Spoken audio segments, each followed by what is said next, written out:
মধ্যপ্রাচ্যের চলমান উত্তেজনার মধ্যেই যুক্তরাষ্ট্রের বুক কাঁপিয়ে দেওয়ার মতো এক অস্ত্র সামনে আনলো উত্তর কোরিয়া।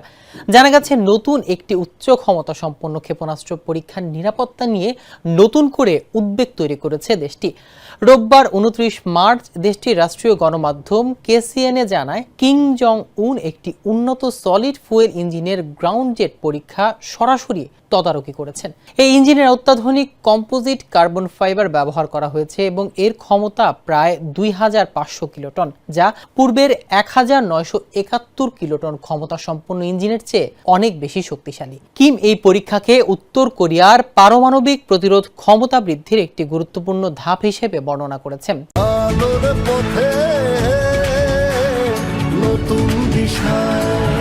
তিনি মধ্যপ্রাচ্যের সংঘাতের প্রসঙ্গ টেনে যুক্তরাষ্ট্রকে রাষ্ট্রীয় সন্ত্রাসবাদ ও আগ্রাসনের জন্য দায়ী করেন এবং একটি অজেয় পারমাণবিক রাষ্ট্র হিসেবে গড়ে তোলার অঙ্গীকার করেন। বিশ্লেষকদের মতে, ইঞ্জিনের এই ক্ষমতা বৃদ্ধি ভবিষ্যতে একটি ক্ষেপণাস্ত্রের একাধিক ওয়ারহেড স্থাপনের পরিকল্পনার অংশ হতে পারে, যা যুক্তরাষ্ট্রের প্রতিরক্ষা ব্যবস্থাকে ফাঁকি দিতে সক্ষম হবে। উত্তর কোরিয়া জানিয়েছে, এটি তাদের 5 বছর মেয়াদী সামরিক আধুনিকায়ন কর্মসূচির অংশ, যা লক্ষ্য যুক্তরাষ্ট্রের মূল ভূখণ্ডে আঘাত হানতে সক্ষম শক্তিশালী আন্তঃমহাদেশীয় ব্যালিস্টিক ক্ষেপণাস্ত্র তৈরি করা। জানা গেছে, 2019 সালে ডোনাল্ড ট্রাম্পের সঙ্গে উচ্চ পর্যায়ের কূটনৈতিক আলোচনা ভেস্তে যাওয়ার পর থেকেই উত্তর কোরিয়া তার পারমাণবিক অস্ত্র কর্মসূচি আরও জোরদার করেছে।